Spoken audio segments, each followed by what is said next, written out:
Go ahead and call the meeting to order of the Poudre Fire Authority meeting of November 17th, 2020. First item on the agenda is the Pledge of Allegiance. I pledge allegiance to Allegiance to the flag the United States of America, and to the to the Republic for republic which it for which it stands, stands, one nation, nation, under God, under God, indivisible. indivisible, with liberty and justice for all.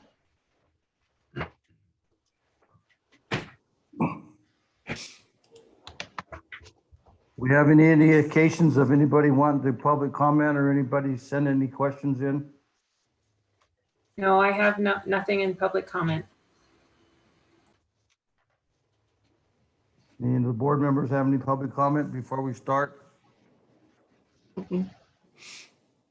Next item is discussion. We move into executive session to provide direction to the fire chief search firm on negotiation matters related to the fire chief hiring process. So we need a motion to do I that. can make that motion. I'll Okay. second. Oh, sorry, go ahead. As permitted by the Colorado Revised Statute, Section 24-6, 402, 3.5, and 4E, I make a motion that the board go into executive session to provide direction to the fire chief search firm on negotiation matters related to the fire chief hiring process. Second. Got a second? Motion second. All those in favor? Aye. Aye. We'll now go into So- executive session. So Mike, here's what we're gonna do. The people who are invited to the executive session, the board members and Janet and Greg and I and Tom will meet you over there. So I sent you a link to a different Zoom meeting. It came yesterday about 5 in your emails. And so you'll get off of this one, you'll exit this one, click onto that one. Kirsten will keep this meeting open until we come back. We're expecting this to take about a half an hour with the search firm, and then we'll come back to do the rest of the meeting. I also wanted to tell you really quickly that Tim Sashko, who is the main person that we talked to Friday a week ago, has COVID. This morning, he's on his way to the ER. He was feeling pretty well yesterday, and this morning he's not. So John Storm, who is the other person who was on that call, is going to be working with us. So it may be a little less smooth than it would have been if Tim had been with us, because he's been working on this through the week. But anyway, I just wanted you to know that was going on. So we'll see you over there on the other Zoom. Sounds good. Thanks. So then we'll board meeting of November 17th and continue with the regular session. The first item on the agenda is the Poudre Fire Authority Board Agenda Planning Calendar. Is there any discussion on that? I mean, I will be leaving the city council at the end of December, so I won't be, I'll be at the, I will be at all the meetings in December if we have, but we'll be transitioning, I'm sure, someone else from the council onto the board. When do For you the think that January will meeting. take place? You'll be here for the December finalizing of the budget, right? Yes. And for us to dote over you and your service. Oh, yes, I will be here through December. So, We hate to see you go, but we're oh, so proud of thanks. you and happy for you. Oh, thank you. So So Kristen, what's the process to reappoint someone from the council? we're gonna have a work session actually on next, I think a week from today, to talk about the transition. So I guess we'll kind of have more of an idea. Knowing that we're in the middle of a hiring process for the new chief, I think that we may, and that it's probably valuable to have somebody who's currently serving on council. I think that my guess is that the position on the PFA board will be filled sooner than later. Wanting to have that continuity and they're again being in the middle of this hiring process. So I imagine that very soon after I leave, or even maybe beforehand, some of those discussions might take place to see who's interested. But I don't want to leave you sort of without another board member. And I've heard some interest amongst at least one person, so I know that there'll be. And it's probably better, I mean, in a way, if it can be somebody who would be continuing on past April. So we're going to have a lot of turnover in our city council as well. So, but I think we'll know more in a week about what that process looks like. So we'll make sure that you're all kept up to date. Might be possible if that person could come to the December meeting along with you. Well, it couldn't hurt. I mean, we can ask. Think about that. Yeah. Okay. Yeah, that's not a bad idea. I mean, I think that we're going to do that with some of the transportation meetings and stuff like that, of, just so people are up to speed, so their first meeting isn't, just this fire hose, literally and physically, right? Yeah. Of information where they're not up to speed. So yeah, that's How is your spot in the council filled? that's Is that by filled. appointment? Well, there again, we're going to be discussing how we do. It is by appointment, and we will be discussing, the procedures for that during that work session next Tuesday. Okay, But the way it was done when Bob Overbeck came on was that we accepted applications for that position. There were public interviews for people who were interested, and then there was an appointment. So okay. I'm not sure if that will go the same way. That hasn't been decided, but that's how it was done in the past. Christian, this is Mike. Do they have to make an appointment from a formal council meeting, or can they do it from a work session? I think they have to go. I think the appointment itself needs to be done in a formal setting, but I believe that the interview process is sort of like a work session type. Yeah, and Mike, just to clarify, formal session could also be remote. So in fact, we decided on yesterday that the future city council meetings between now and the end of the year will be done in a remote setting. But council will need to just support Kristen. Council will need to take formal action to make the appointment. Okay, good. So we'll just keep, we'll make sure that y'all are, kept in the loop on that. Obviously, we don't want, anybody. And there again, I think that, yeah, maybe a suggestion about somebody who's interested in the position to, maybe even I guess that we'd have to report, I guess but the meeting's reported anyway, right? As a public meeting or so, if there are a couple people that are interested, they could also attend, right? I mean, it's an open meeting, people can attend. So we can let people know if they're interested. We would make sure that people are up to speed with where we're at, with what's going on. So I just wanted to throw that out there with the Are calendar. you saying this is your last meeting with us? No, I'll be here in December. You'll be there in December. Yeah, Good. one more.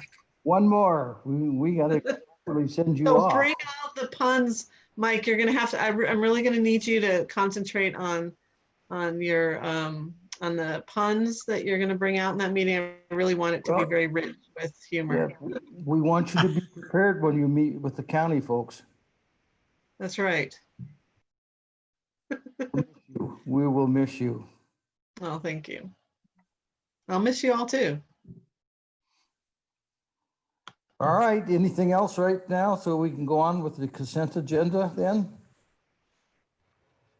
Oh, I guess we didn't act on the planning calendar, did we? You don't need to act Have on it. any action, Mike, that you need to take? Okay, so then we'll go along with that unless there's some objections to it. So then we'll move to the consent agenda. We have on the minutes of the regular and special meetings of November 6th and October 27th. Appropriation of unanticipated revenue, keep Fort Collins great. Resolution authorizing fire chief to execute contract over $85,134. Appropriation of unanticipated insurance recovery revenue. and executive search work order. Anyone have any questions on any of those items? Tom, what is the insurance recovery? How much money are we talking about there? On the insurance recovery, Yeah. I can turn to Chief Rice or to Chief McLean to update us on that. That was from a water leak we had at admin. If there's any kind of things that are fortunate when your office isn't fully staffed because of COVID, it's when you have a water break and people are already used to working at home. So I see Chief McLean turned on his camera. I'll let him give an update on, and Kirsten probably has that amount too. So if you could address that, I'd appreciate it. Sure, the amount is $32,703.63. Sure glad it wasn't sewer. So are we.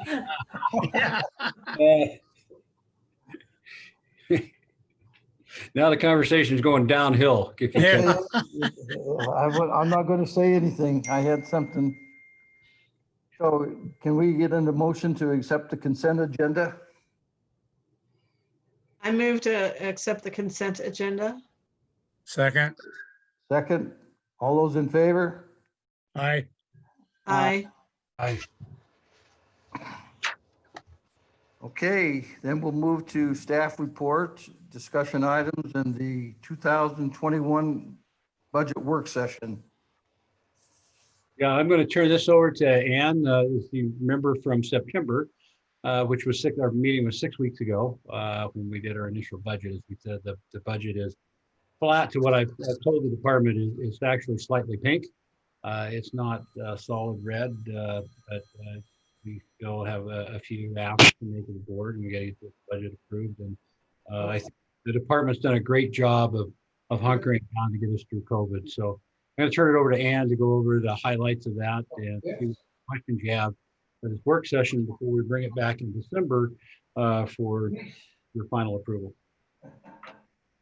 Thanks, Tom. We're going to do this in two parts, really. We're going to start with Ron Sims talking about a little bit about some background information that relates closely to the budget. Then we'll go into a handful of slides about changes to the budget since the September meeting when we presented you with the preliminary.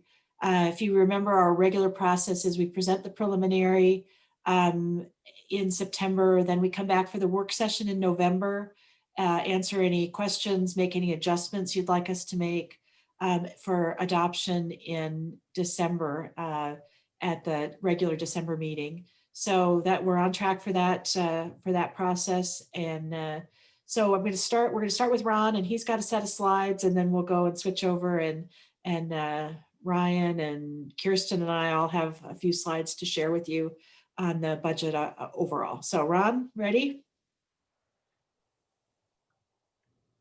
Yes, I am. Can everybody hear me? Yes. Okay. Hold on just a sec while all right. Can everybody see the slides? Yes. Okay. Well, good morning, everybody. I hope you're doing well here on a sunny November day. I just wanted to do a high-level flyover of kind of our process, providing some data on the third support unit and the potential South Ram and the budget request or budget proposal of hiring 6 firefighters for 2021. We're going to cover this morning a little bit on the PFA mission, review of that, the PFA program management, what's looking for outcomes. We've been dealing with growth and change, a reminder on some of the provisions we've been dealing with that. How the community risk assessment and standards of cover play into that, and look at our current deployment and how our plan for maintaining and improving response capabilities plays into this request.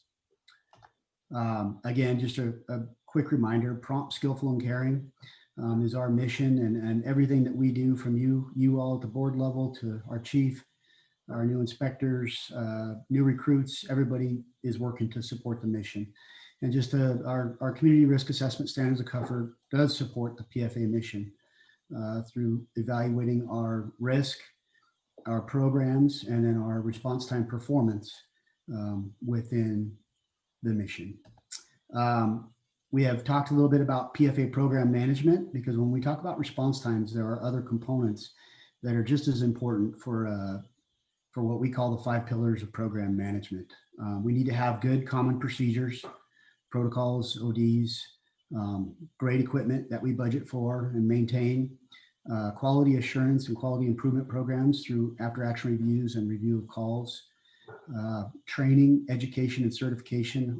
We know that our folks need to have the knowledge and the skills and abilities to be able to do the jobs, to handle the risks that they are responsible for responding to. And we have to have effective response times. Time matters when it matters. And we do have to have a great response with both first due units, and then also the total units or effective response force needed to handle various emergencies. And those effective response forces depend on the evaluation of the risk and the tasks that we need to do to complete that. And all these, focusing on all these factors of program management leads to better outcomes for our customers. How that kind of integrates into the PFA mission. Prompt is obviously for response times, and again, the first due and effective response force. Skillful is within those common procedures, equipment, the QA/QI programs and AARs, and then training, education, and certification. And then finally, the caring piece is just having that effective program management focused on the customer, always trying to be efficient and focused on improving outcomes. And we've seen over the last several years, and I actually just dove into the 1995 PFA strategic plan and saw that the flashover measure for PFA back in the 1995 plan was a performance indicator, a performance measure back then as well. And we've always been above 85 and now up over 95% with interceding prior to flashover, keeping the fire from growing and moving from throughout the entire structure. And then we've seen the improvements in our EMS program with our growth or our ability to see folks actually move from cardiac arrest and go home to be with loved ones. So effective outcomes. Things we've been dealing with over the last, well, really over 20 years. When you read the 95 strategic plan, a lot of this was in there as well. Our population has and will continue to rise. We have seen a rapid increase in response volume, which we've addressed and kind of flattened that out over the last few years. We've seen a change in the use of the emergency system with our low risk EMS calls and kind of that the fire service becoming the everything else side and working with law enforcement on all the different types of calls that we have. And we've seen increased demands for efficiency as you start to move up and have a higher number of calls with the same number of resources. You do have to look at everything that you're doing and be as efficient as possible. And several discussion items we're having today on how PFA has done that, how we've done that over the last several years. So our strategy over the last few years, again, has been addressing this. How have we been planning to deal with growth and change that's going to continue? Just a review of our current deployment. The last paid station that we opened was Timnath in 2016. We do have 2 double company stations with support units at Station 1 and Station 5 there. The last support unit was added to the system. It was a 2-person squad in 1990. And so 30 years ago, we added our second support unit to the Poudre Fire Authority jurisdiction. And again, that's Ladder 5 down at Station 5 and Tower 1 at Station 1. And then our companies kind of scattered throughout the entire system there.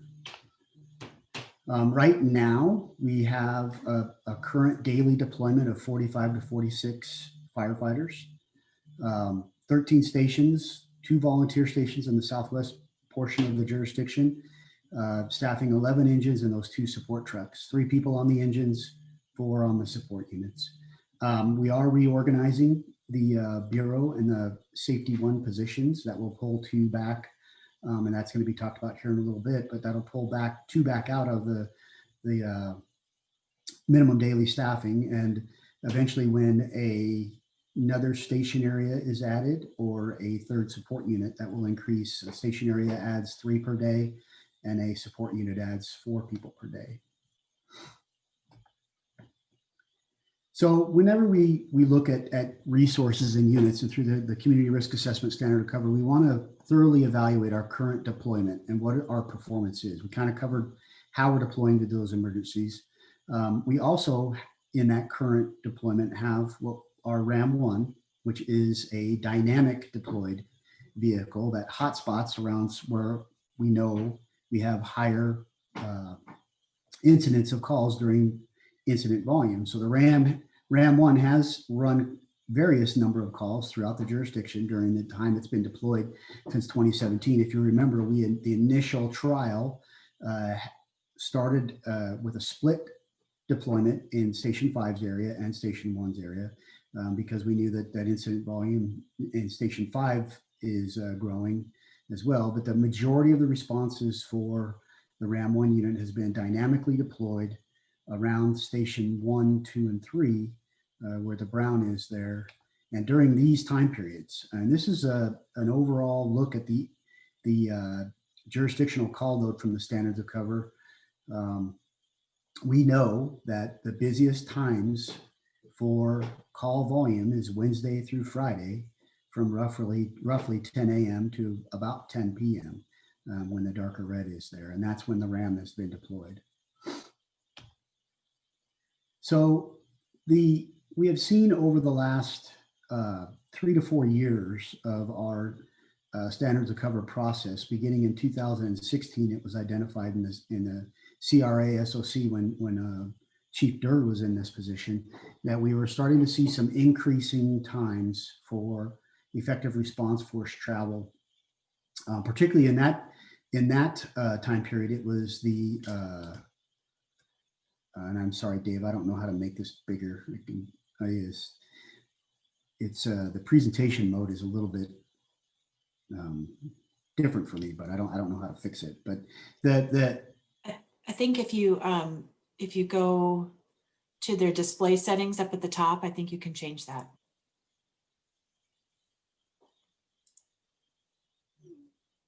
Is that better? There we go. Is that better, Dave? Yeah. Okay. Thank How you. did you know I was struggling? Well, we're all on camera, and so I do that. Okay. I do that too. A lot of times You I can do see this. me squinting. Yeah. Well, I do that too. A lot of times I do this I do Zooms on my phone, and I find myself trying to squeeze in. So I recognize it wasn't just that. I just recognize the behavior. You happen to be the first one on my screen, so. Okay. But you can see from 2015 to 2019, we've had some various ERF response time increases. Initially it wasn't as back in the 16 CRA-SOC, it was identified in the suburban area. If you recall, in the current documents, we moved away from suburban and we just have an urban and a rural. So we're looking at more the urban area.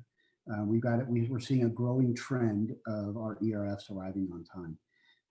And that is indicative of a support unit that is responding, and then typically 3 engines. This is moderate fire suppression times in our current standard of cover. So we identified this trend back in 2016. And that was kind of, I know Ann covered, and some of this discussion will occur on the saving that we've been doing over the last 4 to 5 years of accumulating funds for the potential of another station area identified in possibly the northeast Fort Collins area, or a third support unit. And this is kind of the reasoning behind starting to save those funds was for these types of identifications of incidents. As you know, overall, the things that we've been doing to try to deal with growth and change is, number one, always trying to interrupt the increasing call volume through community risk reduction and really an evaluation of the calls that are coming in. We always want to review our deployment model and what units we are sending to what incidents. Are we being the most efficient that we can? And then also we want to utilize static and dynamic deployment because we know adding additional engine companies into busy areas can be really expensive for the community. It solves the problem, but when you add a second engine company, you're looking at a capital cost of state, a capital cost of potentially station modification, but then also $600,000 to $800,000 for an engine, and then adding personnel is the most expensive portion of that. So adding dynamic deployment can actually improve the workload and improve that in a much more cost-efficient manner. Just a quick observation of our call volume, our call growth dating back to 2008.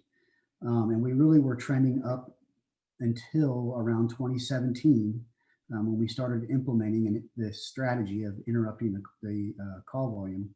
And we have seen a decrease in call volume for 2018, 2019, and we're projecting that for 2020 as well. We believe that's tied to for 2020, the COVID pandemic, but we're holding steady right around that 21,000 to 22,000 call mark, which is pretty impressive for an organization our size and as the population grows, but we're trying to squeeze out the most efficiency that we possibly can with interrupting the call volume. We know eventually, though, this is going to start to pick back up as we kind of get the economies of scale there, and we finish with the efficiencies that we can. We have reviewed our deployment, and again, the support division will cover a little bit more on the safety officer and Bureau 1 positions and the efficiencies we found there. Within the new standard of cover, we have validated our effective response force and to match resources to risk. Some of that work has been done to do some station specialties. Support units do a lot of the technical specialty work, both on structure fires and in technical rescues. And we're trying to farm some of that work out also to other engine companies. An example being Station 4 and Station 7 getting more rope responsibilities so that they can add to the effective response force with special capabilities there. Chief Vandervelde authorized the purchase of extrication tools for Station 4, 7, 6, and 8. And we'll continue to look at places to deploy those for extrication, auto extrication, and training for those companies so that we're not solely reliant on truck companies for those specialty skills, but at the same time, we have more redundancy within the system and more skill sets across the board. So we've done all of that in review of trying to continue to improve the system and share workload. We've also evaluated our current capabilities and response times. This is a GIS map that Laura Robinson created based off of response time, 8-minute response times. And the 8-minute response time goes all the way back to the 1981 strategic plan, where support units have a longer response time to try to get on scene, and the engine companies really want them there quicker. You can see the light brown and the dark brown areas are areas that we have a harder time getting into within 8 minutes with your support units. And this map is also in the documentation that you were provided in the packet. This is our Atom, Deccan Atom software that also uses GIS, but this is also looking at our current performance in those areas for the same type of units, for support units. So you can see the areas around Station 4, out in the southeast area as well, are areas we have a harder time getting into with those support units, and up in the northeast. The divide here is that you have the urban area is the blue line, that's the Fort Collins Growth Management Area. You have a different set of response time criteria within the urban area than you do in the rural. We've adopted that in our SOC.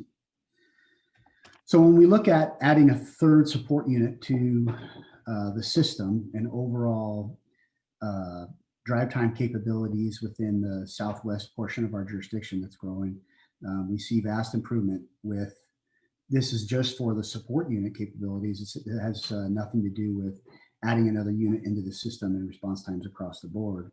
But it definitely takes out the gaps that we have in the southwest portion of our urban jurisdiction. And this is the predictive analytics of the response times that we would get through our Atom Decken software. If you recall in the documentation that we put together, the written documentation, this was East and West squads were identified first in the 2004 strategic plan, and that's why Station 4 and Station 8 were built to potentially hold 2 companies in those stations, and that was to add potentially East-West squad along with their North-South truck units for full system build out. And we see we have some gaps there on the southeast as well. But right now, Station 4, with the number of calls in that area, as well as the technical rescue calls in Horsetooth, along with the predicted impact potentially of Glade Reservoir, if and when it does finally go in, the west side of the jurisdiction is the best spot for that right now. Other improvement strategies that we have recently implemented, and just as a reminder, you guys have all seen this, the new automatic dispatching system and station notification. We're hopeful that that's going to improve some response time components, more on the call processing and the turnout time for the response times. Adding units actually helps with the travel time, as well as more on the travel time as they cover areas that we can't get into, but then also another support unit at Station 4 would be a second unit responding into that area as well. We've implemented, as part of that automatic dispatching new CAD system, the closest unit dispatching. We're watching that closely. It will have some impacts on workload throughout the system. We're already starting to see that. The closest unit auto aid for all emergent incidents, and that is seeing more units come into our area to efficiently use them, as well as our units going out and helping other jurisdictions.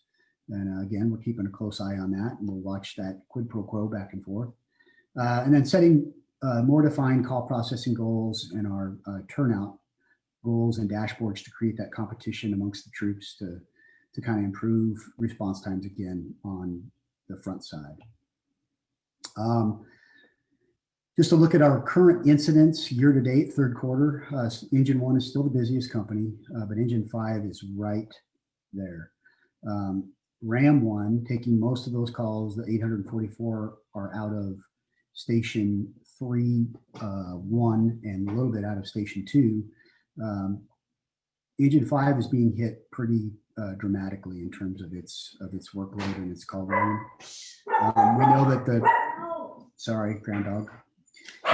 We know that the current closest unit dispatching is having an impact as well on Engine 5. We expect that to increase. So Engine 5 and Engine 4 are continuing to increase in their workload. That additional company at 4 does have the benefits for the support unit and ERF times, the big calls that we have, but it also has a benefit of more system coverage within the south and southwest portion of our area, and overall workload in the southwest, where we have tremendous growth.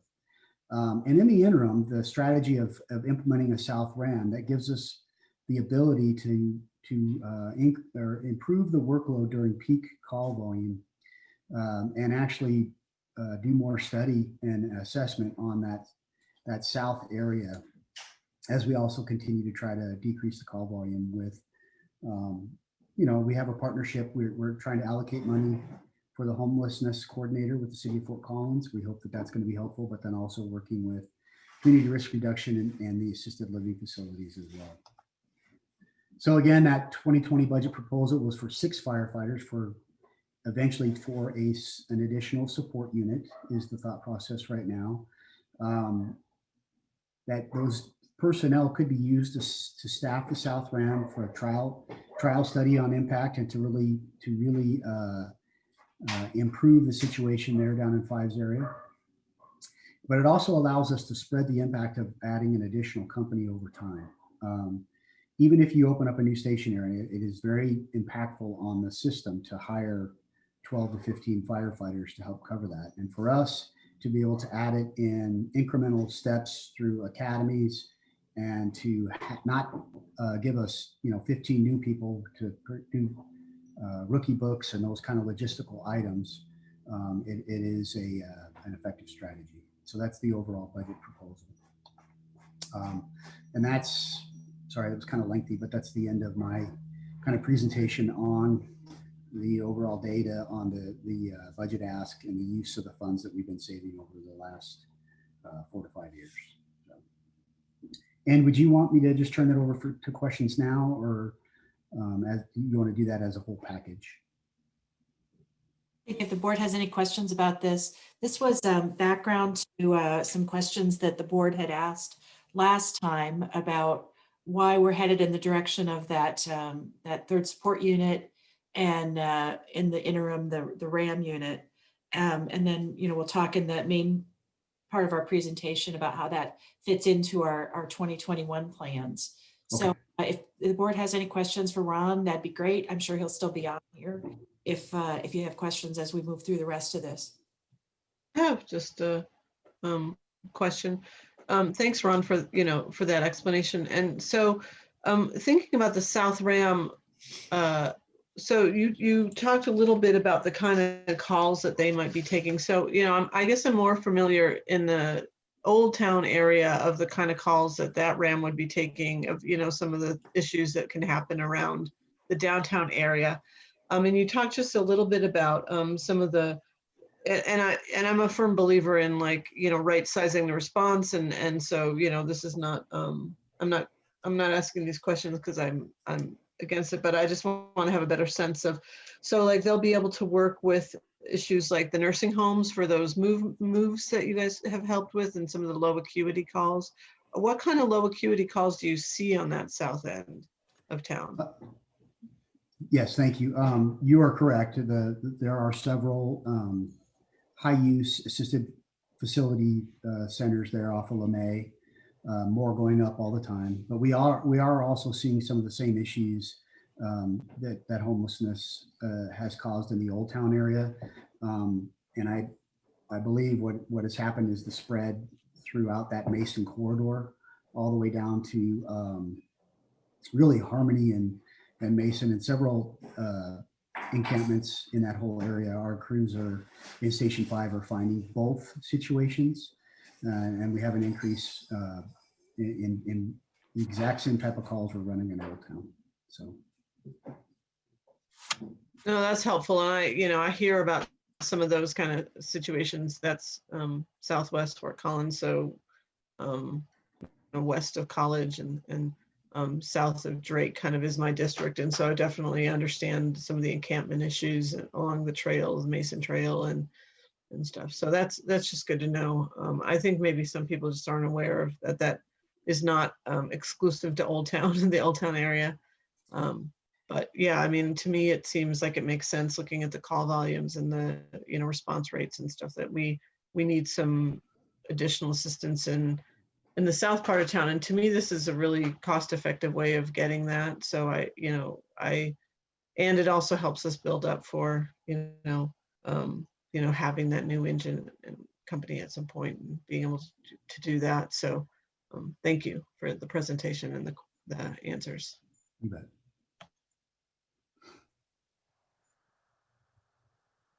Dave, you're muted. Well, I think it's great to just have the data to support all of that. I think it's fantastic. Well, thank you. Yeah, I'd like to add that this is the result of accreditation.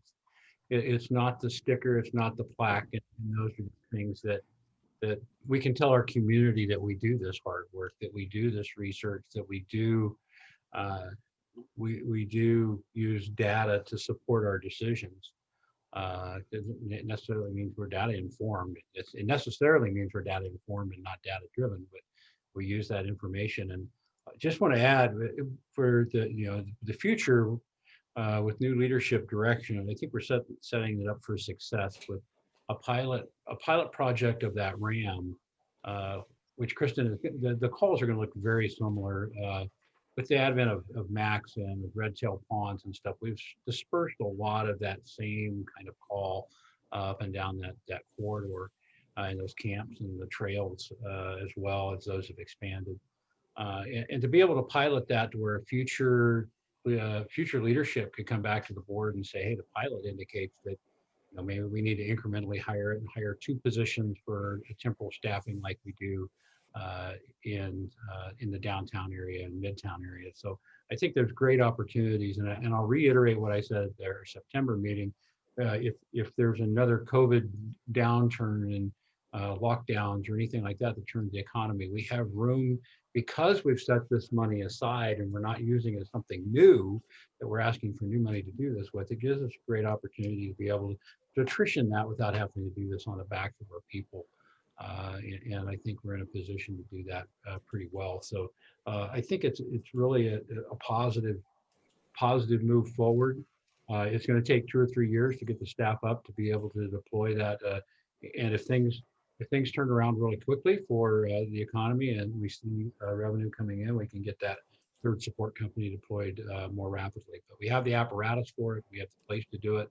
And again, as I said last month, the work that Chief Sims, who is soon to step out of his role, and Chief Jones will be stepping in his role. Under his leadership, the accreditation, I think this is a model for the country of how accreditation should be done. And I say that seriously, is that what Chief Sims has guided us to do is to be on task with what we are learning from what they've found out. Chief Sims is not a nerd. He doesn't have a propeller beanie, but he has people who work for him that do. He knows that's the vision. He has that vision to drive us in that direction to make data-informed decisions. I'm very proud of what they've been able to do. So, and this is a classic example of it. Just you what's saying the so, Chief, you saying so that he's not a nerd, does that make it so, or do we vote on that? Well, I think there is an asterisk. We're going to vote. Hey, Tom, what's the commitment equipment wise? This talks about the people, but what about equipment? How much is a Ram truck? A Ram truck is probably, boy, howdy, I would defer that to Chief McLean. And I'll touch real briefly on the support company. You purchased a little over a year ago, a heavy rescue unit, which we took delivery of. We haven't had a live meeting to bring it, to show it to you. It's a very large truck. It's the size of a ladder truck without a ladder on it, but it gives us all the components we need, and it's ready to roll as a support unit. And we were able to purchase it in 2019 prices for something we're going to deploy later in a Ram. Chief McLean, what's the cost of outfitting a pickup truck for a Ram response? Fully outfitted with equipment, it'll be somewhere around $75,000.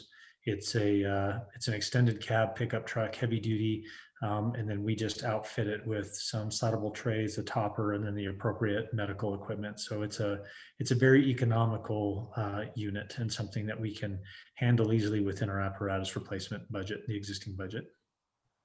Okay, thank you. I have just a couple of questions. Chief, you talked about red tail pond. Do we see are there a lot of calls to red tail ponds? I'm going to defer to you, Chief Sims. You probably have better data on that than I do. I just have anecdote. Not as significant, not anymore to red tail ponds than we would say an assisted living facility, or Okay. At least on the fire EMS side. We do know that, and we know this because the folks tell our, they tell our people, folks do move down into that area because they're all friends. And so when somebody gets a sustainable living place to live, they go to see each other and share accommodations too. So I think there's a general trend of just pulling people that way a little bit. Sure. I just wonder, because I know that Mason Place is coming online. Probably my understanding is near the end of the year, but having gone past it, which is another 60 unit facility with that treats dual disorders, and will be, bringing some folks in from the cold, which is great. So I wondered if that's probably on your radar as well.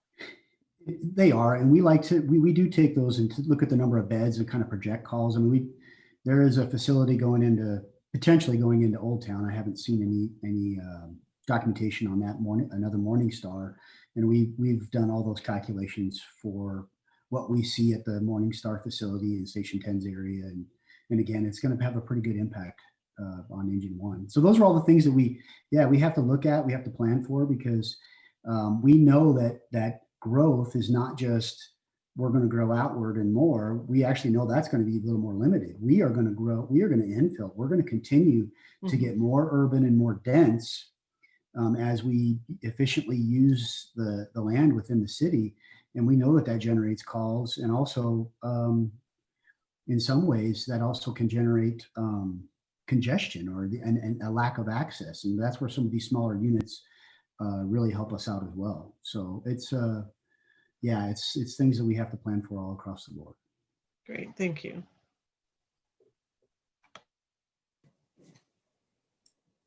Are we ready to move on to the budget discussion? There may be some things that come up about this because it really is embedded in the rest of the materials as well. So I'll move on to the other presentation. And I'm sharing screen. Can you tell me if that looks good? Beautiful. All right, good. So again, this is the proposed 2021 budget. We'll be bringing it back to you as final in December. And just to review a couple of things, we've had a little bit of ups and downs in revenue projections since we talked to you last, but basically we're still at flat. The city amount is about up about 145,000. If you look at that as a percentage, that's less than 0.5% increase out of the city's contribution. Basically balances out the district's slight loss of revenue down because of specific ownership tax and some uncertainty about property taxes. So we'll continue to watch that and have final numbers when we have the final PVFPD budget in December. But basically we're dealing with budget. And there's a lot of moving parts here. More city property tax, but less city sales tax, less specific ownership tax. But the bottom line is it's a flat budget.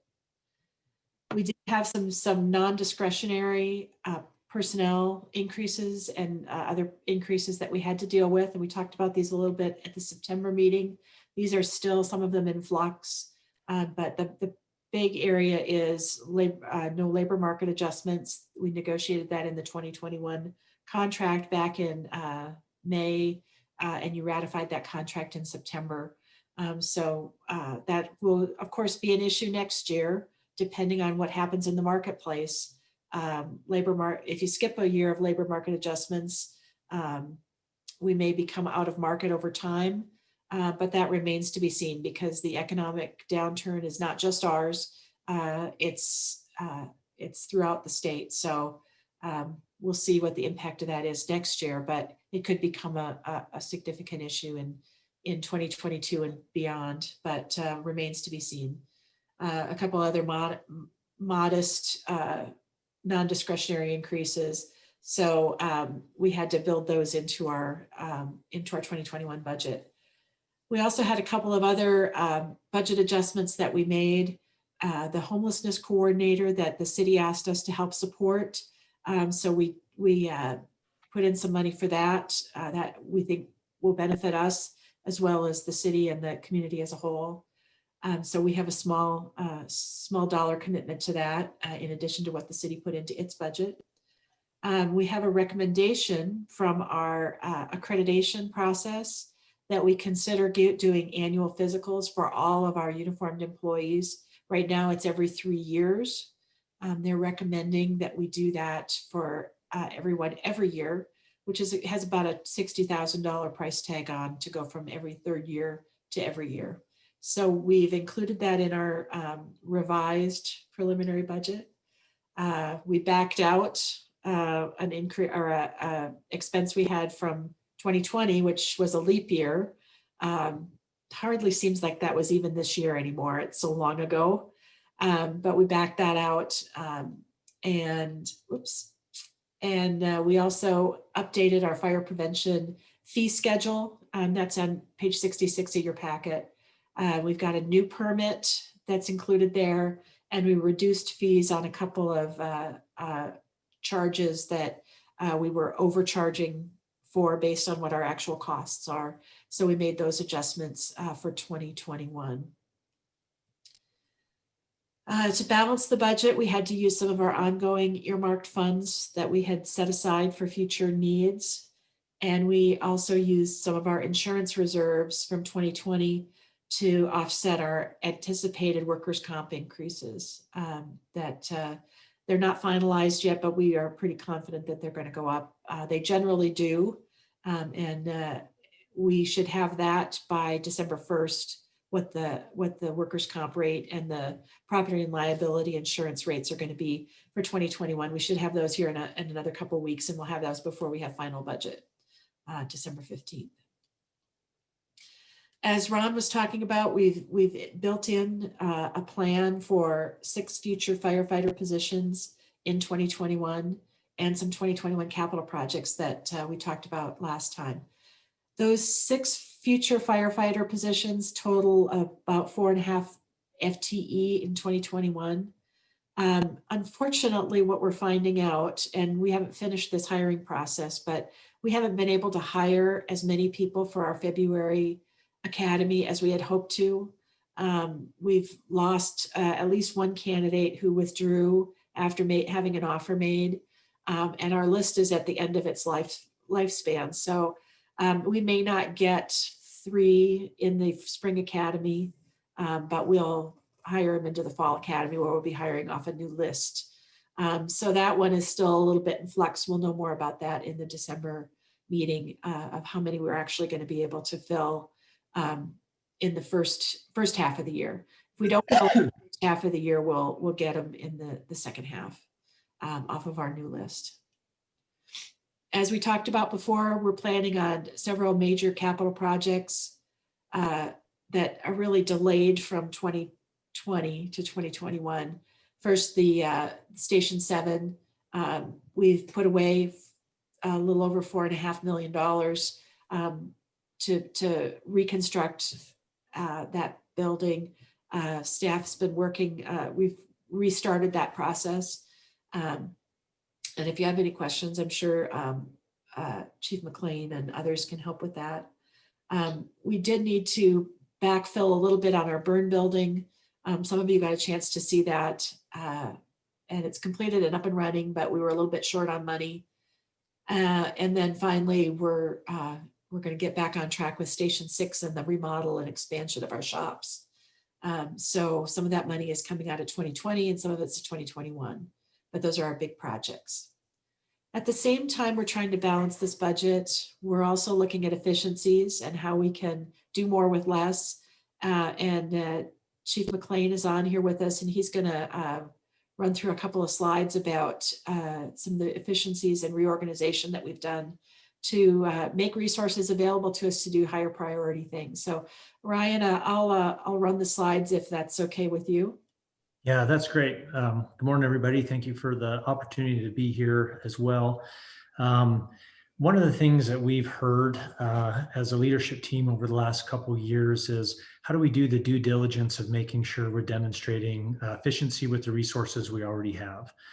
As we strive to meet the demands of growth, we recognize that we can't always just come back and ask for more money. We have to have the hard conversations and look internally to say, are there things we can stop doing or do differently in terms of prioritization to solve problems and maybe be more effective? And I feel like we've done a really good job of that this year. And so just wanted to highlight a couple of those. As you know, in this year's budget, we had talked about the Bureau 1 safety officer consolidation. And just as a background, we currently have 3 24-hour safety officers and 3 24-hour bureau personnel, accounting for 6 FTEs. The proposal that we're moving forward with in next year is to consolidate those positions and reallocate some of those positions. And so we will still have a full-time 40-hour-a-week dedicated safety officer in the captain's position. And we will still have a full-time dedicated bureau person. But what that's going to allow us to do is solve some immediate staffing issues, save some money, and address some existing gaps that we've had in terms of work breakdown into the future. And the reason that's important is because we know that traditionally, well, just backing up a little bit, one of the main challenges that kind of preempted this was our staffing demands. And we were at mandatory hire routinely. And so what that means is battalion chiefs were regularly calling personnel on their off days and forcing them to come into work. We had to shut down some of our external training, and we were not able to staff some large events like New West Fest and the CSU football games when we used to have those. And so the traditional approach, to that would be to say, well, we need to hire more personnel for coverage positions. And as we had added personnel and new positions in the past, we had not hired an appropriate amount of coverage positions. But if we think about that through the lens of opportunity cost and some of the discussions we've recently had around the needs that we know to meet the demands of growth in terms of a support company, a future RAM, and Station 15, spending that money now just through that lens to only solve the problem by hiring more folks for coverage, it robs that money from our ability to do those strategic initiatives in a more timely fashion in the future. And so what this consolidation will do, and it creates a little bit of confusing math here, so hopefully I can explain this well. We have a minimum number of people that we have to staff every day. So there's a specific number of holes that have to be filled. And then we have so many personnel to do that, the number of pegs to fill those holes. By rearranging some of these positions and putting them into a 40-hour position, we're able to maintain the key operational benefits of both of those positions, but it removes 2 minimum staffing positions per day that have to be covered, and it returns one of those firefighters back to line as a coverage position. So it effectively reduces 2 holes that have to be filled, but adds another peg, positively impacting our daily staffing on each shift by 3 at 0 cost. And so what we did was went back and looked at a historical cost analysis of how would that impact our overtime budget. And looking back over the last 3 years, we looked at the number of days that we had 1, 2, 3, or more 24-hour shifts of overtime. That resulted in us having to mandatory hire someone and pull them in. And this additional staffing of 3 per shift by reducing 2 positions that have to be filled and returning 1 as coverage, we'll save the overtime budget that we have about $350,000 to $400,000 a year. And so that's a benefit to the authority. Not only does it improve staffing and morale and reduce the demands of forcing folks to be hired, but it also saves us money that now can be available for other strategic initiatives. Outside of that, though, it's also allowed us to fill some important operational gaps within the system. One of the things in fire prevention and community risk reduction that they had been working hard to address was the functional inspection of high hazard occupancies, specifically marijuana manufacturers and storage of CO2 for the breweries.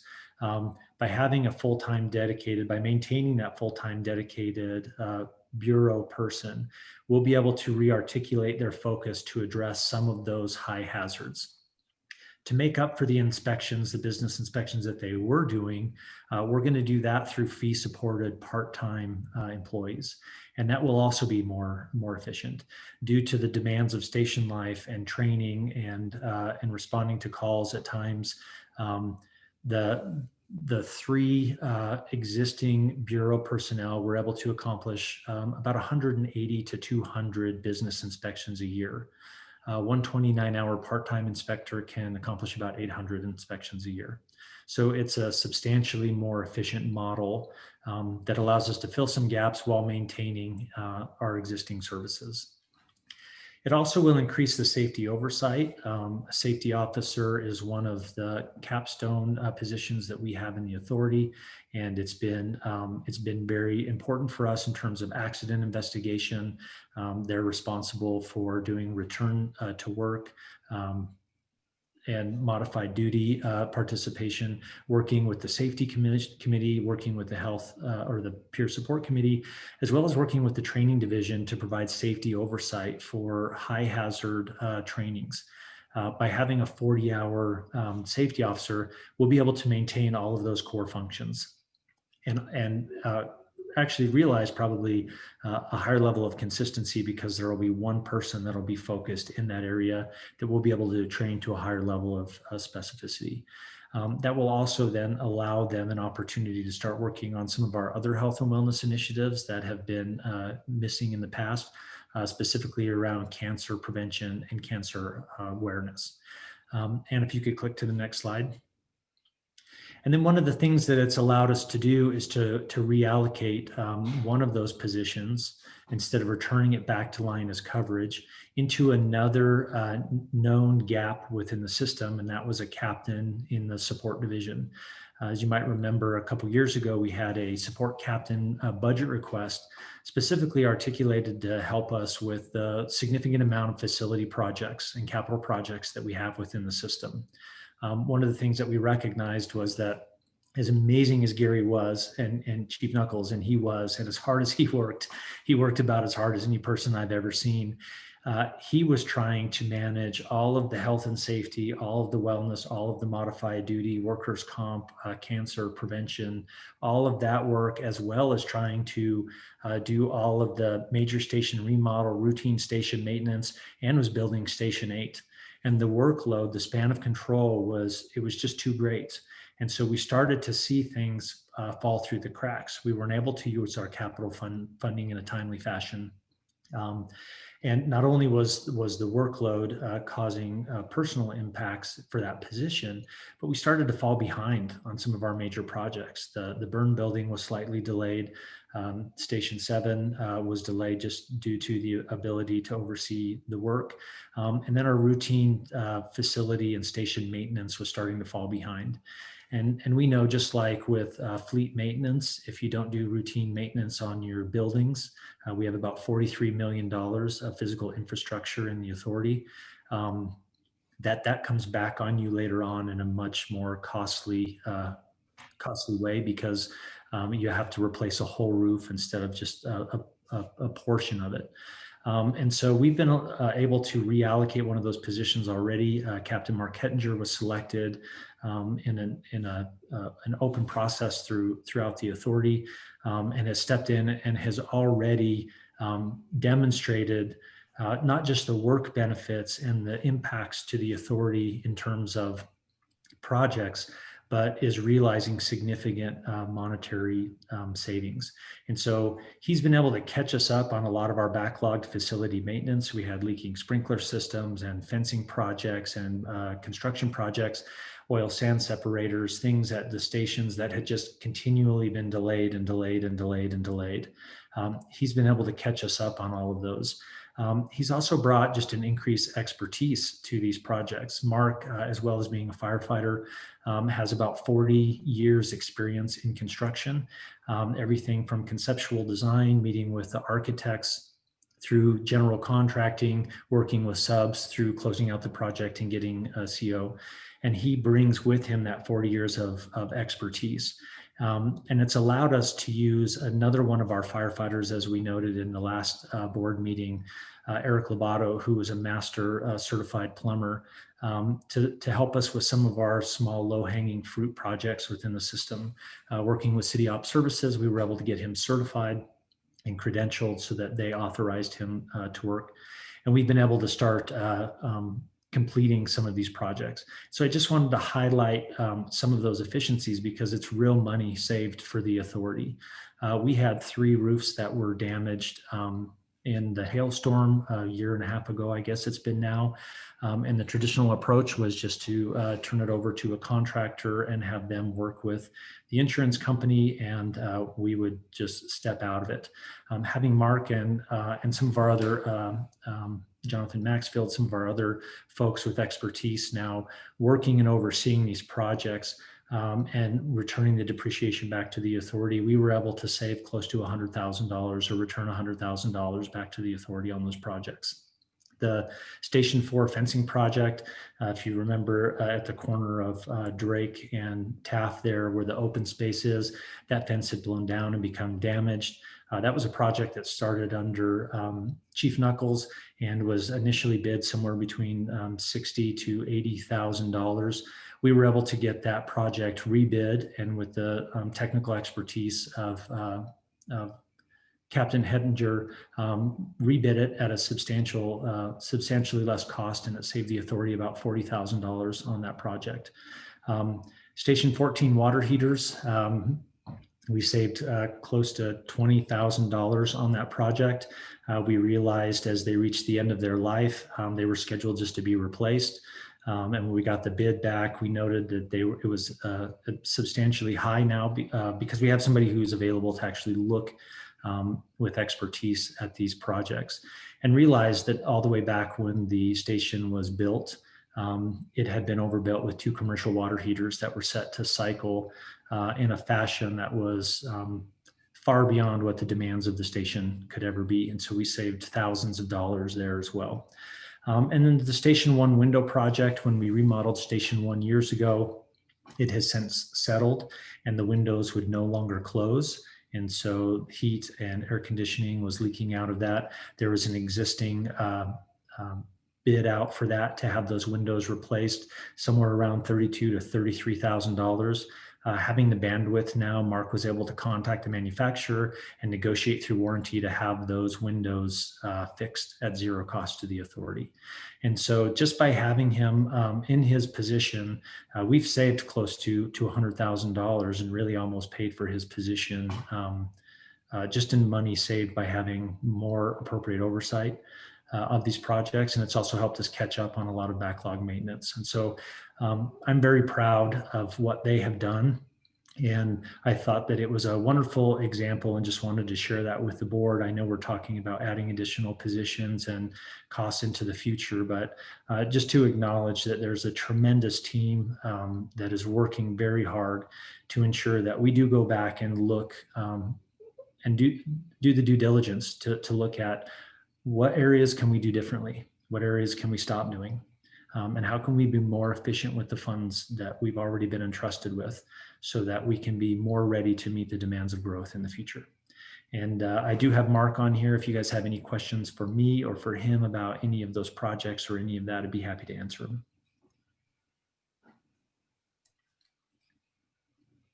Thanks, Ryan. Let me run through a couple more slides and then we need to get through to talk about some financial policies, and then we've got questions. We've got lots of folks here. So we've already talked about that future crew, the interim RAM unit, and all the reasons why we want to, why we are recommending that for the 2021 budget. And it's a pilot project for the interim, but a long-term plan for meeting the demands that Ron outlined for us.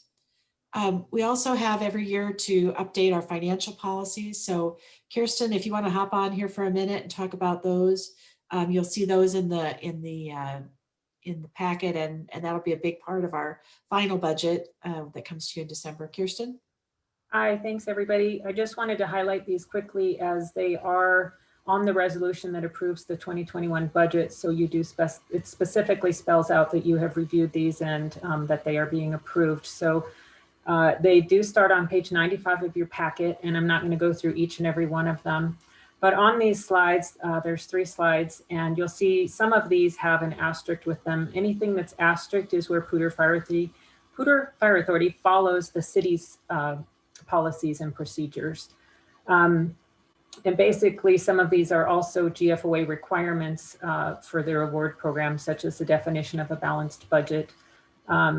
We do have the budget amendment process in there, and I wanted to mention that one quickly as a highlight because it spells out what happens when revenue is decreased, which did happen this year with the funding from the district, and there were some board questions about that along the way.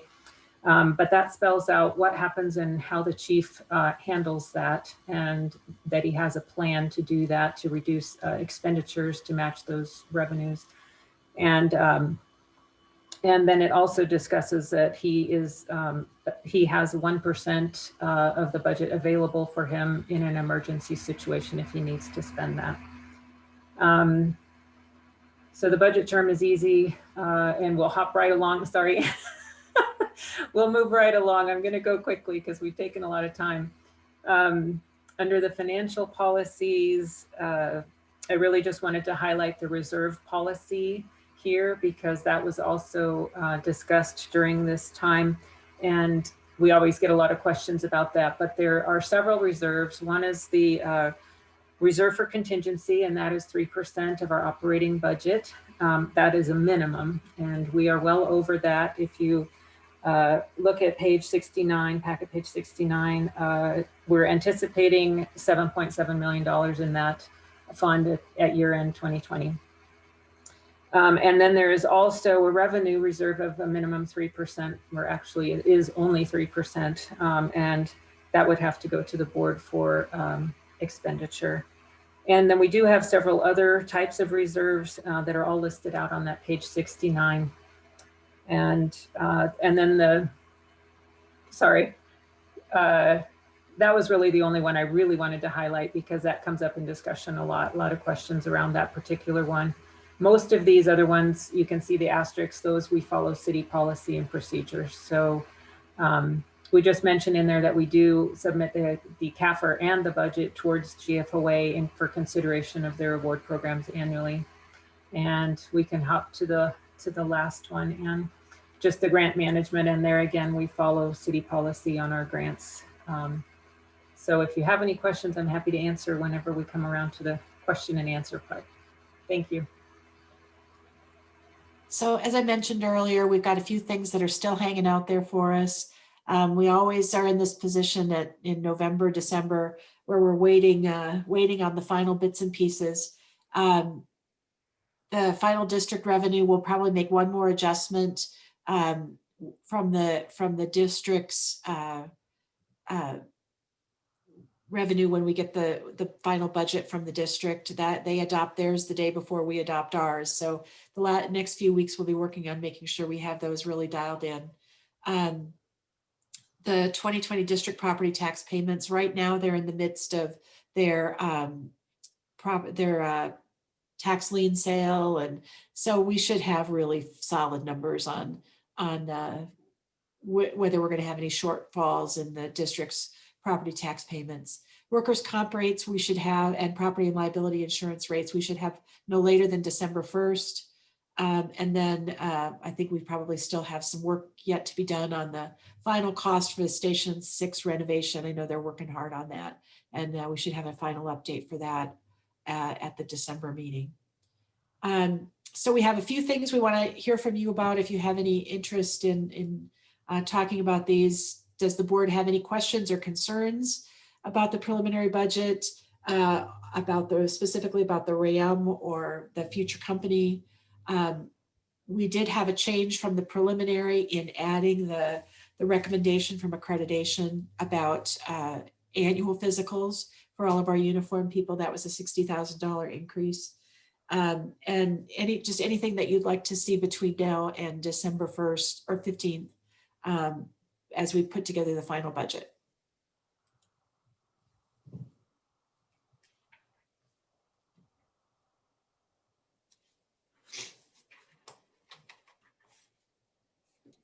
And I think you've done a great job putting this together. I really, really appreciate it. And I support certainly the additional firefighters for RAM, and I do have, and the physicals, I support that as well. I do have one question on the insurance reserves. And Kirsten didn't mention whether we have any requirements there or not, but And I support using it. I just wonder what the long-term consequences of that are. What happens in the future if we use that reserve? I can address that quickly. We're only looking right now at using $55,000 or so for the anticipated workers' comp increase and nothing else. But in future budgets, we will have to take that from ongoing funding. This is a one-time boost of the 55,000 to cover that workers' comp in 2021. So in 2022, we'll have to go to ongoing funding for that. You might remember, Dave, that in 2020 budget, we had expected an increase we expected an increase in our medical insurance rates that didn't happen. Yeah. What we expected to happen in 2021 is that they would go back up. That didn't happen. And so we put that money aside because we thought, Okay. Health insurance rates are not going down. But we didn't get an increase for 2021. They're changing, the city is changing the way that it's structuring its health insurance plans. And so we didn't get that rate increase this year. So that's kind of an unusual thing that we set that money aside, but we were just playing the odds that medical insurance doesn't go down. So that's why we had that money set aside. It's not because there's some grand insurance reserve. We just set it aside for that reason. Okay. So it's really a savings account, so to speak. Okay, gotcha. Yeah. Instead of a reserve. All right, we're not required to maintain a reserve like other things. Okay. No. Thank you. It was more of a strategic reserve. Yeah. Okay.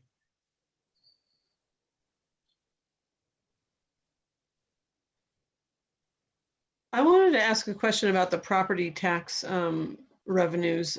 So I think that there were a lot of people who had delayed paying their property taxes.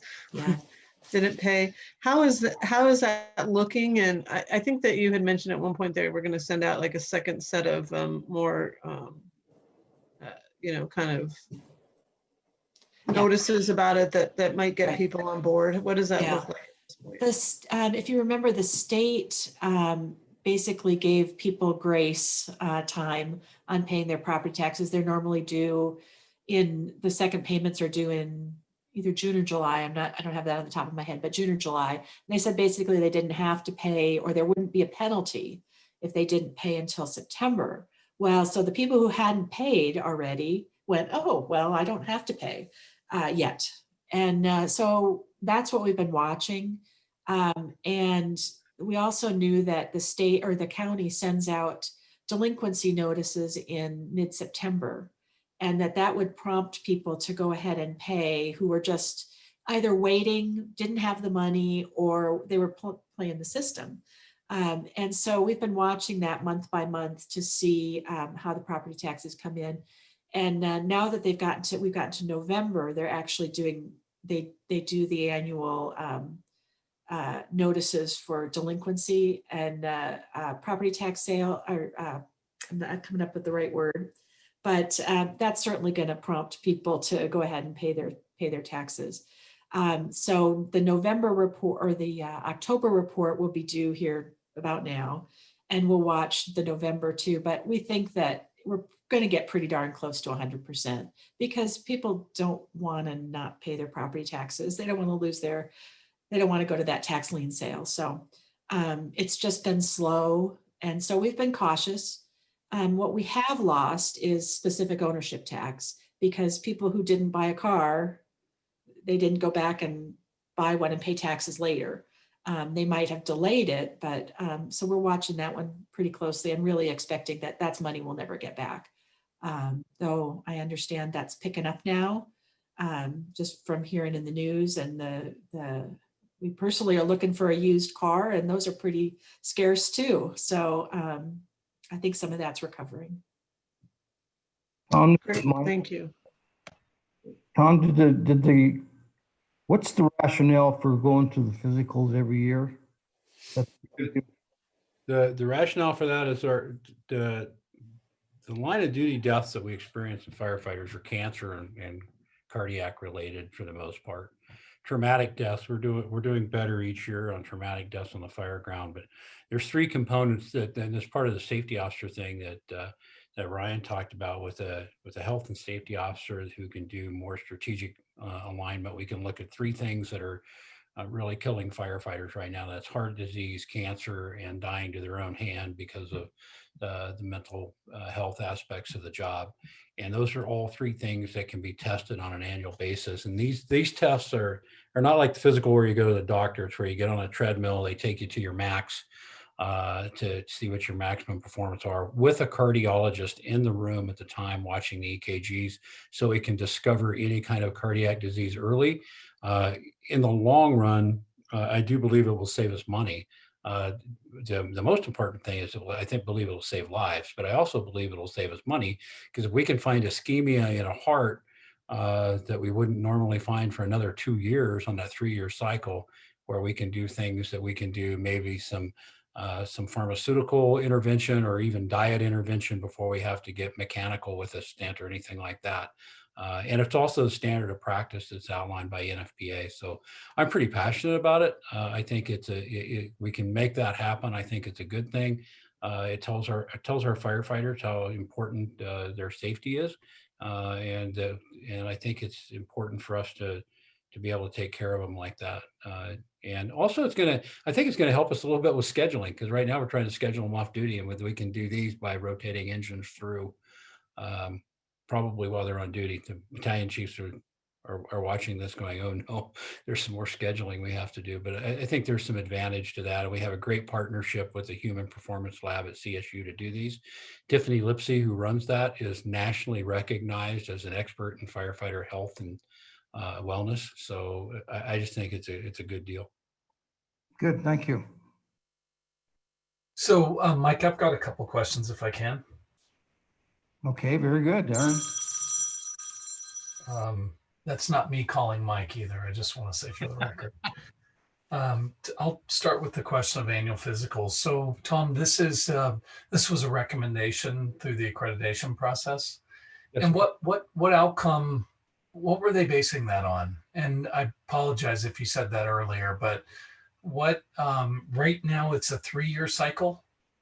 3-year cycle for people under the age of 50, I believe it is, or a 3-year cycle for anyone that doesn't have any predisposition or warning signs. But the national standards that are set by NFPA are that this should be done annually. NFPA has that for an annual physical, and it's a best practice that because of that relationship with NFPA. So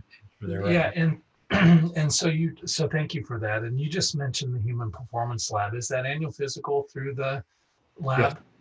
Yes. Now, is that what their best practice recommendation is? I mean, I've just, board members know, I've been through that process. My contract actually calls for visiting the Human Performance Lab as well. It's not your typical physical. I mean, it's a very, very thorough multi-meeting sort of orientation. Is that what the NFPA's recommendation is, or is it simply we want? This exceeds NFPA a little bit, but it does. The NFPA does recommend the treadmill test, the cardiology component with the blood work that's done. With Tiffany's work that she's doing there, she's recognized nationally, like I said, for going above and beyond what is actually recommended with some of the top researchers, and there are researchers nationally that are researching firefighter health and wellness, and she's connected to them. So it's always at the leading edge and best practice. I support it strongly, Tom. I actually did the math. So 60,000 divided by 223 is a really small number relative to the service that we get. I mean, I did the math, but I think it's around $300, maybe a little bit more. I can't remember, which, just for board members, so you know, I think that's a tremendous deal. The one thing I would ask, Tom, is if we're going to be sending 200 plus people through on an annual basis, I wonder what are they doing to keep competitive? In other words, as a key supplier of ours, are we going out through RFP process to get the best possible deal that we can and most complete and most accurate. As far as I know, I mean, I don't think we've gone out to bid for that, and I'm not poo-pooing it. It just seems to me that through an RFP process, we can always improve the product. I think they do good work. My experience, I think there's a couple things that could be improved. And so through an RFP process, I don't know how often we've done that. So does anyone know? Have we ever gone out to an RFP for this? I don't believe we've ever gone out to RFP, and let me address a couple of things. First of all, right now, this is set up for 190 uniform folks. I have 223 total employees, but it's set up for our 190 uniform folks, and I would love to see it be able to by eventually before we have the budget to be able to afford it for all our employees. Sorry to my knowledge, it's not this. We inherited when I came in, we inherited this the process, and we've always enjoyed it. But I think again, to give it a good shake and see what we can do with an RFP process is not out of line. And the last part of it is with them being competitive. I don't know what the market is, so that's probably what the RFP would be. We had to tell us if there's another market. Well, Tom, as you know, what I've learned in my city role over the last couple of years is some of these relationships that in fact we've had for 40 plus years, a few of them have never gone through an RFP process. And so I might just advocate for, not in a way to sound critical, but in a way to sharpen our blade and to make sure that that's an investment that is competitive, especially since we're bringing that to our entire work group. And actually there may be others in the community that we're not aware of that are doing similar kinds of testing. So I'm just a question really and a curiosity. Someone mentioned on one of the slides, Ann, I think you did, longevity pay. Could you remind me what longevity pay is? So this is one that's a legacy benefit, and it's based on employees' years of service, and this is for the uniform folks. And it's a formula, $4. Kirsten, you might have to help me on what the formula is, but basically it goes up each year of how long you've been here. I think it gets up in the $1,200 a year range. Okay. $4 per month of service payable after 5 years of service. And so it goes up $48 per year per firefighter once they've reached that 5-year mark. Okay. And that's something that's in our agreement, right? I mean, Yes. that's contractual.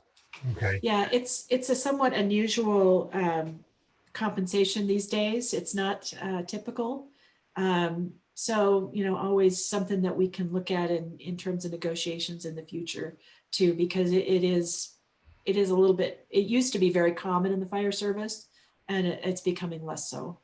Okay. What's the total budget for that? Kirsten's looking it up for us. Your PowerPoint slide had a dollar amount, I thought, tied to it. I missed That was just the increment of increase based on, people's years of service increase. Oh. So Okay.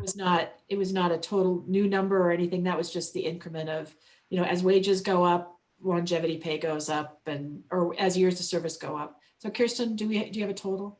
Yeah, it's approximately $123,000 in 2020. Okay, thank you. And then I just want to share, Ken is on the city's finance committee as well as Ross Kniff and Mayor Troxel. And yesterday we had a very, very good conversation about several of our insurance funds. One of them was our facilities, our stopgap policy, and as it relates to facilities. And what we learned in that meeting was we've had two really, really bad years in the last 5 years. I think it was 19 and maybe, I can't remember, but two really bad hail years. Hail. And just for board members, just so you know, Colorado and Texas have been the two over the last 5 years that have been hit really, really bad. Like the city had, I think it was $5 million plus worth of damage. And so what we're seeing in Colorado is our insurance costs are going up as a result of those couple of storms and the related claims. So, and I would just say for Ann and team, if there's, if you have any interest in that topic and kind of where things are heading, I might point you to yesterday's finance committee. It was a very good, good discussion. So, Well, we work, go ahead. I'm sorry, we work with the same broker that Yeah. this works with. And they've been talking quite a bit about the increasing costs because of hail. And it's one of those things we can do the best we can and control our deductibles and coverage limits. But in the end, it's what the pool has to recover from us for those increased claim costs. Yeah. So overall, I mean, I kind of want to zoom out now and say, overall, I really appreciate the context and the comprehensiveness of the presentation. I thought it was a very, very good discussion. I feel very good and coming into this. You know, I think at this point you're asking for feedback. I feel very good about the work and the support and the alignment. And I don't have the specific questions that I had, what you answered through the presentation, and then, but I really appreciate having the context and I'll just say, just also the professionalism of the presentations for each of you that came forward and gave details. I'm really grateful for that. So thanks a lot. Thank you. As always, I need to point to Kirsten because this is so much her work. I just want to say it makes it easy to be a fire chief when you got a staff like this. I really appreciate them. They do a fantastic job. Thank you, Kirsten. I'll ditto that, Tom. Is there any other discussions on the 2021 budget session? No, I just wanted to say thank you for the work that was done. And I appreciate the, going through the support captain and talking about, all the efficiencies that we can get, as we consolidate positions and make and work on some of these efficiencies that can really, help our bottom line. And so I appreciate that. But I also appreciate the fact that, I don't, with regard to, adding this second RAM and I don't want us to operate in a way that's not efficient for our community. And so, I'm supportive of the hiring for the RAM position as well. So there again, we always need to look for efficiencies, but we also need to know, when we're not doing what we need to be doing. And I think that that's really good to be cognizant of the fact that, sometimes we just do need new personnel. And so, and I certainly think that you've made the case for that. And I appreciate that. And there again, I think the RAM unit will provide some efficiencies. I mean, I think that all these, it's not just adding people, it's really saying, how can we, right size our response, do this better, make sure that we're, have a solution for these low acuity calls. So, I'm pleased, and we've been working on, it seems like we've been looking at, various aspects of the budget for several months now. And so, but I feel comfortable going forward. I appreciate all the work and kind of, answering our questions in a very comprehensive way. That's been really helpful for me to, come around to all these requests. Very good. Anybody else have any other questions, comments? Well, thank you so much. We'll be back here in what seems like about a week, but December 15th. So thank you. Thank you. Next item is briefing papers and other business. Anybody have any questions on those? Correspondence, anybody have any questions on the correspondence? No, I just want to know how to get the cute notes from kids. That is, I mean, it's good. I'm glad that people are still thankful and that kids are still writing nice notes. And so but I feel like I need some in my life because the notes I get just aren't as cute. Well, Friendly. They'll come to you as a county commissioner. I've been told they just, it's there's just a floodgate of those. It's fire departments and county commissioners. Oh, excellent. It doesn't come to city mayor pro tems. Sure doesn't. No. This darn COVID has really stymied the kids coming to the fire stations and everything. I think it's just nice that the kids are still have a sense of humor. So hopefully we'll get over this and they'll get back to coming to meeting with the firefighters in their fire stations. And well, and there again, I think, some people were talking about, a lot of the notes were referring to some of the work that you all did to help with the Cameron Peak fire and that. So thanks for the folks that did work on that. And I mean, I know that we're all excited that things are going. Do we have any reports? I mean, I was thinking, I read in the Colorado and that there's not much going on at this point. Right, they're winding, I'll use the term winding down. I think at this point I can safely say that. They're doing the transition from the federal to, they have a type 2 crew in here now. They went from a type 1 to a type 2 last week. And that type 2 will be handing it off to a county-based type 3. So basically giving it back to the sheriff's department. There's still a little bit of heat. It got some good snow over the weekend when we got all that wind in some critical areas up in the Pennock Pass area and Buckhorn areas. And that's where it's been the most difficult to establish line. So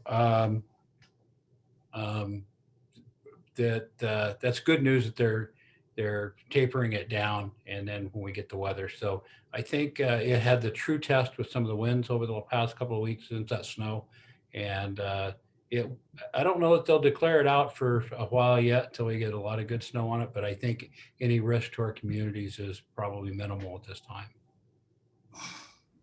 good. Great, thank you. Anything else? Yeah, Mike, I have one quick one. Okay, I wanted the board to know this. Tom knows this, but I wanted to share it publicly, and I wanted to share it with the board. On Thursday, October 29th, we had one of two all managers meetings at the city. And it was obviously an online meeting. There are about 300 people in that call, on that call. And usually it's intended to be sharing information, receiving information, and then networking. And towards at the end of this meeting, I asked our managers I mentioned that Chief DeMint was retiring, and just how special he was to the city and to the executive team, and how grateful we were. And I asked our managers in that room to just take a second and make a comment about the chief, and maybe if you've had any personal interactions with him, the impact that he's had on you. And I want to let you know, within 7 minutes, 55 people responded. And I've got the transcript of the comments that people have made. And I just wanted to, just again, Chief, let you know how loved you are in the city organization. These were 300 managers, 55 people in just a couple minutes, had lots of things to say. I mean, I could go on and on and on. Phenomenal leader. Thank you for your service. Always a pleasure. Kind, thoughtful, amazing, great on first alarm videos, amazing human being, simply the best. I mean, pages and pages of this. And I want to just also say thanks to our managers for giving that kind of feedback. It's really important for us as leaders to model positive feedback and reinforcement, and hold people accountable as well. But I'm proud of our managers for doing that. Chief DeMint saw those things popping up on the chat room, but I guess I just one story that really resonated for me was a woman who said, the very first all managers meeting that I attended years ago, I sat next to this guy from the fire department, basically, and he just was so positive and had so many things to share. And it wasn't for a long time later until I realized, or I was told, it was the fire chief that I was talking about. And he was so accessible and so, on and on and on. But Tom, I'm not going to stop saying, and I'm so grateful for the partnership, and I'm so grateful for your leadership. Board, if you're interested, board members, if you're interested in this, just to see what I'm talking about, I'm happy to email it. But I'm proud of our organization for giving him that feedback, and most importantly, though, I'm proud of the fact that you've been doing what you've been doing, Chief. So thanks a lot. I want to thank you for the prompt at that meeting, Darren, that the comments were very humbling. And like I said before, it's been a great ride. And with the work we've been doing with our recruiters, the organization is going to be in great shape as we bring in new leadership. But that was very humbling. And I appreciate the prompt to that group. It's a great group, and it's a great partnership. The PFA, the district and the city, it's a unique partnership that's been successful for upon my retirement. It'll be 40 years. Not that I've been here, but that'll be the PFA's birthday. January will be our birthday. And if we were together, we'd have birthday cake, but we might have to send it out to the stations or something. Well, if I had my way, Mike, at the end of every agenda between now and when the chief leaves, we'd have a dement moment, and we'd share, and maybe next month we ought to have a Kristen Stevens moment. But again, in all of this gooey stickiness, we've got to be able to tell people how much we love them and how thankful we are for them. And so I don't know, Mike, maybe you could make that happen somehow. We can have a chief moment, and maybe at our next meeting, if it's Kristen's last meeting, we should have a Kristen moment as well, because I think we all feel similarly to her and the leadership that she's provided this organization. Powerful thoughts, Darren. Thanks, Mike. I appreciate it. And we'll try to make that happen, because we're surely going to miss Kristen and Tom as we move forward, and replacements are going to be tough. So thank you for both. I'll still know how to eat breakfast. I can tell you that. So You got the money. If you got the money, I got the time. there you go. I got a couple of things to go back over real quick with the board, and thank you so much for those comments. And remember December, I got to figure out December how to disperse the normal thing I disperse is our December meetings. And I think you all know what that is. Yeah, I'm gonna need that. I'm gonna need some of that. That brittle. Yes. Like I spend all year thinking about that. So yeah, I will be happy to do some kind of safe pickup of that. We got to figure that out. Maybe we can deliver that with the board packets. Actually, There you go. everybody get a hard copy and a bag of goodies. On the tours that Mike was talking about, getting the kiddos back in, Annie just texted me, Annie Bierbauer, our public outreach expert, and she's putting together virtual tours. So good. I know some of our firefighters have helped with that and put some videos together, so we can do that with the kiddos. And we also are bringing on new public education positions, since we've unfrozen that 2020 budget for those positions. And then also the really good news item we're working on, Chief Sims is working really hard on, is the day we are scheduled for our December board meeting and the final budget and Kristen's final meeting is the same day we're being scheduled for our CFAI accreditation commission hearing.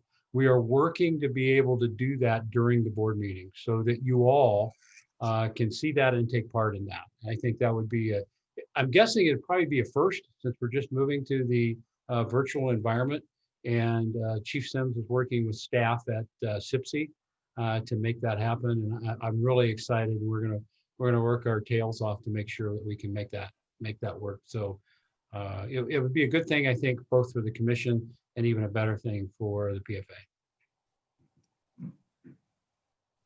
Very good. Nothing else. We'll adjourn the meeting, and everybody have a happy Thanksgiving. Happy Thanksgiving. Thank you. Happy Thanksgiving, Mike. everyone. Thank you. Nobody gets in a foul mood, okay? Yes, I needed that. Thank you. Good gravy, Mike. Double it up, Tom. Good night. Good day. Us. Bye-bye. Bye, everyone. Okay.